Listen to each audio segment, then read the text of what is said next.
And you said in December, Omicron won't swamp hospitals in vaccinated areas. It did. At what point, Dr. Gandhi, do you say, maybe I should stop making predictions about a pandemic that I keep getting dangerously wrong? MSNBC's Mehdi Hasan had on Dr. Monica Gandhi. This is someone who does support vaccines, but has undermined public health measures with her wild predictions. And Mehdi Hasan here calls it out in an incredible fashion. And I actually have two clips to show you, but here is the first one. Dr. Gandhi, one of the big criticisms of you is that you make these sweeping and very optimistic predictions, and they just don't pan out. I just want to run through some of them tonight so you can respond. Bear with me. I'll read them out, and then I'll have you respond. You said last February, a month before India's horrific second wave began, killing hundreds of thousands, if not millions, quote, India now has herd immunity. Last March, pre-Delta and Omicron here in the US, you said, I genuinely, with all my heart, apologize for anyone who continues to try to scare you about variants. In May, you gave not one but 7 reasons why we won't need boosters. Also in May, you said by June 15th, California, your state, would get to herd immunity.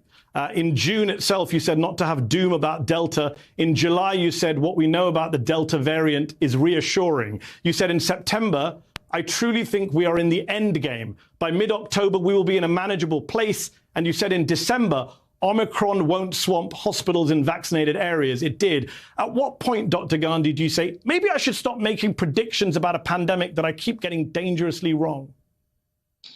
Yes, I think that you are not in my region in California. So I live in a highly vaccinated and highly immune region. I'm working in the hospital now. That's why I'm wearing this. And no, our hospitals were not swamped because of our high levels of immunity in a region that had high levels of vaccination. That was actually true with the Delta variant as well, because we had about a 78% vaccination rate prior to Delta, so we were able to manage our hospitalizations. So it could be the difference between a highly vaccinated place and a lower vaccinated place, and 50 different countries and 50 different responses. But yes, I was very wrong about India, and I actually apologized multiple times in a public forum that I was certainly wrong about that. But the problem is, and look, people get things wrong. I think your critics say you've got a lot of things wrong. And I appreciate humility is the right way with a disease that's, made a lot of people wrong over the last year or two. But the problem is your critics say you made all these predictions on herd immunity, on Omicron, on variants. And then you said last month, again, I think this will be the last wave for a while. If you're humble, if you know you got things, why not stop making these sweeping predictions? We don't know if it's the last wave for a while. You can't say that. And why would people believe you when you were wrong before? Yeah, I guess it depends on, I apologize. I will try not to make any more predictions. All right, I have another clip coming up, a short one coming up, just to show you an example of the kind of stuff she's been saying. But first, credit to her for apologizing. It can be hard when faced with your total bullshit for some of these people to apologize, especially when they have made a career off of it, which I think is largely kind of what's going on here with this doctor. But this is a good reminder that the reason I'm showing this is a good reminder that science is not about one doctor, one scientist, one person's opinion. It is a body of research. It is about a consensus from a body of research. So these, wild predictions about, it's going to end this week, it's going to end next week, these variants don't matter, all this crap, you have to be able to drown out these individuals that are making these ridiculous claims and look at the body of science, the body of research, and understand what is actually based in science and data. And you've had a lot of these sorts of individuals like this, even if someone, in this case, she believes in the vaccines, but she has still tried to play up the other aspects, the other questions around these public health measures, because that is where a lot of other doctors and have been able to sort of make a career during this pandemic.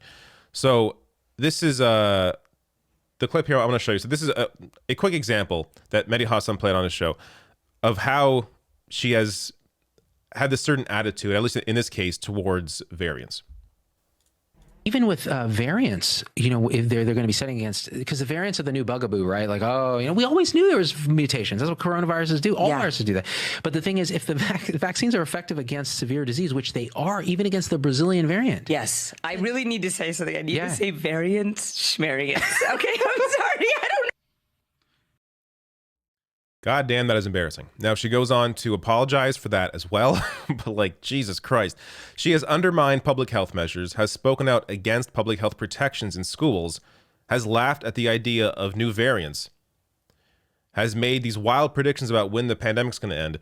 It's all clearly, I think, from a clip like that, it shows that she sort of enjoys this attention. She enjoys being on these podcasts, being viewed as this expert in this field. And even if some of what she says is true, is factual, her mixing it in with this other bullshit undermines the entirety of the public health system when you have these sorts of doctors who otherwise would be trusted coming out with these wild claims that never end up coming true. So it's just a warning here to understand that all of the data around the vaccines, around the pandemic, it's not about what one individual says, what one doctor says, what one scientist says. It doesn't even matter if I was a doctor or a scientist. It doesn't matter what I would say.